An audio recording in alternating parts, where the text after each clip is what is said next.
अस्सलाम वालेकुम everyone.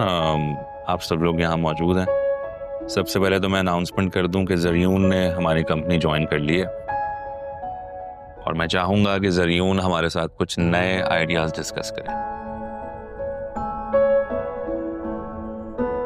Thank you चाचू, थैंक यू एवरीवन। अब जबकि मैंने ये कंपनी ज्वाइन कर ही ली है तो मैं चाहूँगा कि मुझसे इस कंपनी को ज़्यादा से ज़्यादा फ़ायदा हो। ज़रियून साहब, रेवेन्यू जनरेट करने के हवाले से आपके पास कोई नया आइडिया है? हाँ बिल्कुल, हर कंपनी का ये एम होता है कि वो ज़्यादा से ज़्यादा रेवेन्यू जनरेट करे और मेरी जो भी रिसर्च है हमारी कंपनी के बारे में वो यही है कि हमारा जो डिजिटल मीडिया विंग है वो बहुत वीक है। हम उसको जितना एम्पावर कर सकते हैं वो हमारे लिए अच्छा होगा। हमारा जो भी काम है वो अब तक डिजिटल मीडिया पे कहीं भी अपीयर नहीं करता, तो हमें कुछ ऐसी डिजिटल स्ट्रैटेजीज बनानी पड़ेंगी जिससे हम उस क्लाइंटेल को अपनी कंपनी में ला सकें। और इसके लिए आई थिंक मैं तो हेल्प आउट कर दूंगा, लेकिन बस एक यही चीज़ है जिसमें हमें ध्यान देने की ज़रूरत है। वो इसलिए क्योंकि कंपनी का ध्यान क्वालिटी पर है, जिसकी वजह से वो हर जगह जानी जाती है, इतनी शोहरत रखती है। हाँ अच्छी बात है, लेकिन उस क्वालिटी को मेंटेन भी तो करना होगा ना। मीडिया का दौर है, डिजिटल मीडिया का। वो कहते हैं ना, जो दिखता है वही बिकता है अभी, और आप लोगों का काम इस वक्त डिजिटल पे कहीं नहीं दिख रहा जो कि दिखना चाहिए, और उसी के थ्रू आपका क्लाइंटेल भी बढ़ेगा। बट इससे तो ज़्यादा लोड हो जाएगा, और ज़्यादा लोड मतलब ज़्यादा क्वांटिटी, अग्रीड, लेकिन क्वालिटी गिर सकती है इससे। हाँ, लेकिन जब ज़्यादा लेबर होगा तो ज़्यादा रोज़गार भी होंगे। That's a good point. रोज़गार में इजाफा हो सकता है, लेकिन इदारा इस वक्त इतना बोझ बर्दाश्त नहीं कर सकता। देखिए, हमारी मेजर यूएसपी हमेशा से यही रही है कि हम कम से कम वसाइल में बेहतर से बेहतर क्वालिटी वाला प्रोडक्ट मार्केट को दें, और यही रीज़न है कि R&B इस पे कॉम्प्रोमाइज़ नहीं करती। हाँ, लेकिन मैं ज़रूर से एग्री करती हूँ, आजकल के दौर में प्यार बहुत इम्पोर्टेंट है। Thank you. मैं भी ज़रियून से एग्री करूँगा इस बात पर, और मुझे लगता है कि अगर हम अपने प्लान्स को सही तरीके से एग्जीक्यूट करें तो कामयाबी मुमकिन है। देखिए, बिजनेसेस में चैलेंजेस होते हैं, और उन चैलेंजेस का वही लोग सामना करते हैं जो कामयाब होने का हुनर जानते हैं। आज आप लोगों से डिस्कशन हुई, अंदाज़ा हुआ कि नए दौर के नए लोग हमारी कंपनी के लिए कितना ज़रूरी हैं। तो आज से डिजिटल मीडिया ज़रियून हैंडल करेंगे। कांग्रेचुलेशन। मुबारकबाद तब दीजिएगा आप जब आप लोगों से खूब सारा काम करवाऊंगा। तुम यहाँ क्या कर रही हो? पूरे घर में ज़रीन को ढूंढ कर आई हूँ। ज़रीन घर पर ही नहीं है, पता नहीं कहाँ गया है। कमरे से बाहर भी एक दुनिया होती है जिसमें तुमने राहा को ज़रियून के पीछे छोड़ दिया है। मामा प्लीज, राहा तो ऑफिस गई है ना, आप क्यों हर वक्त उसके पीछे पड़ी रहती हैं? हाँ, तो ज़रियून के साथ ही ऑफिस गई है ना। अब ये मत कह देना कि तुम्हें पता ही नहीं है कुछ। हाँ, लेकिन राहा ने तो मुझे कुछ नहीं बताया। जाहिर है वो तुम्हें क्यों बताएगी, मैंने खुद दोनों को जाते हुए देखा है। पता नहीं क्या ये बेवकूफ़ी वाली हरकतें करती रहती है।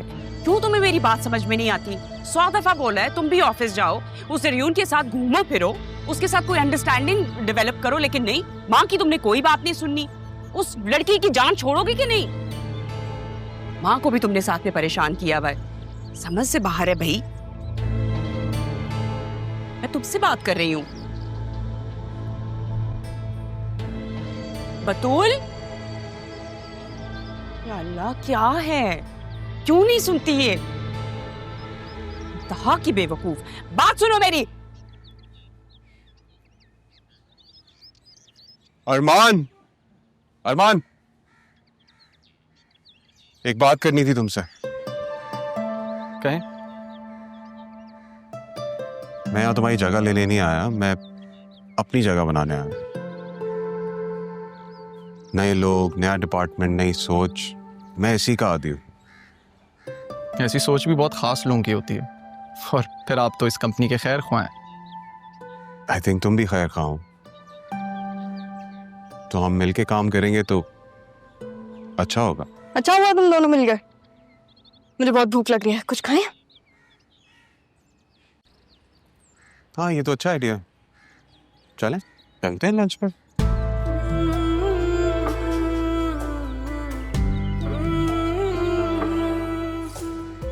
आप दोनों लंच एंजॉय करें, मुझे एक ज़रूरी काम है। तो तुम्हारे काम थोड़ी देर रुक नहीं सकते? प्लीज़ मैम, अब तो मैं वैसे ही ऑफिस नहीं आऊँगा, तो कुछ काम निपटा लेने दें। सॉरी, आपको ज्वाइन नहीं कर पाऊँगा।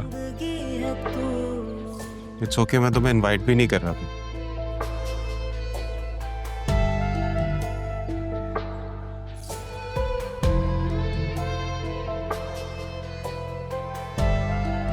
चले? मुझे एक काम था जरूरी, अभी याद आया। नेक्स्ट टाइम चलेंगे हम लंच पे। नेक्स्ट टाइम मैं काम करके आई।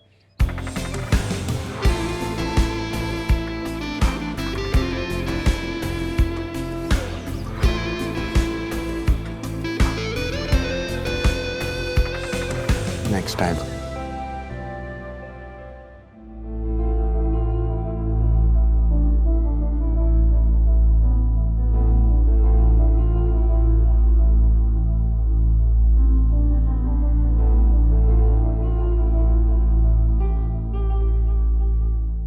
रहमान,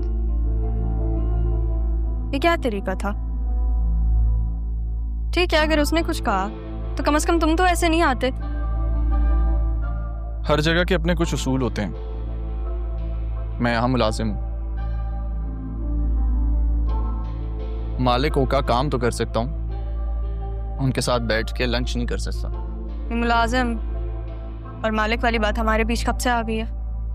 पूछे जाके उस डिजिटल हेड से जिसने सिर्फ आपको इनवाइट किया। हाँ तो मैं गई हूँ उसके साथ, नहीं ना तुम्हारे सामने खड़ी हूँ मैं।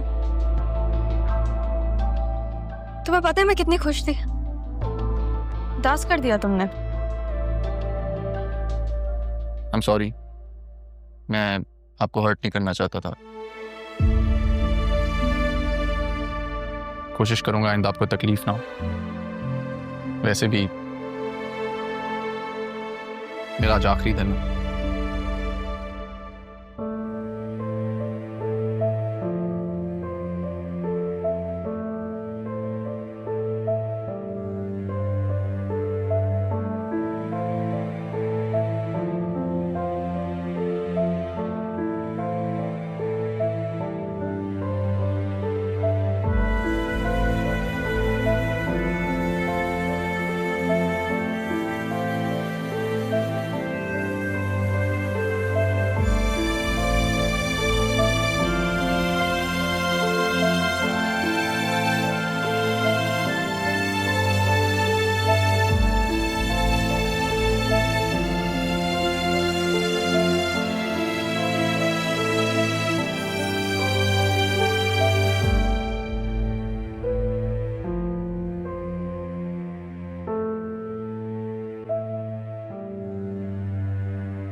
मेरी एक बात समझ लो, तुम्हारी ऐसी बातों पे ना तुम्हारी जान भी ले सकती हूँ।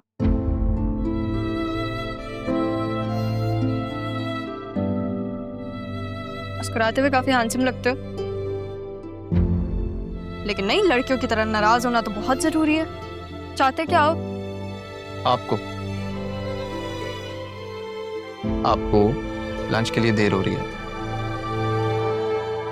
डिजिटल हेड जरियून आपका इंतजार कर रहा है।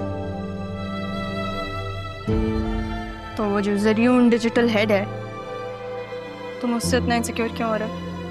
मुझे ये बात समझ में नहीं आ रही। आपको समझ में नहीं आए? आप बस उसे हर चीज पे सेकंड किया करें। नहीं, आ गई समझ। तुम दिल और बिजनेस को साथ लेके चल रहे हो,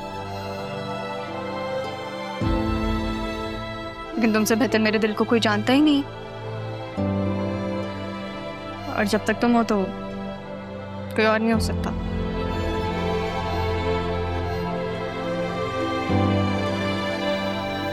मुझे बस ये लगता है कि उसकी मौजूदगी हमारे लिए कोई नया इम्तिहान ना खड़ा कर दे। इम्तिहान हो या तूफान, तब तक तुम साथ हो,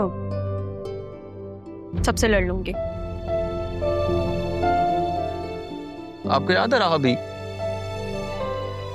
मैंने आपसे कहा था कि आप जिंदगी में जब भी पलट कर देखेंगे मुझे अपने सामने खड़ा पाएंगे। पर तुम्हें याद है मैंने तुमसे कहा था कि पलट कर नहीं देखना चाहूंगी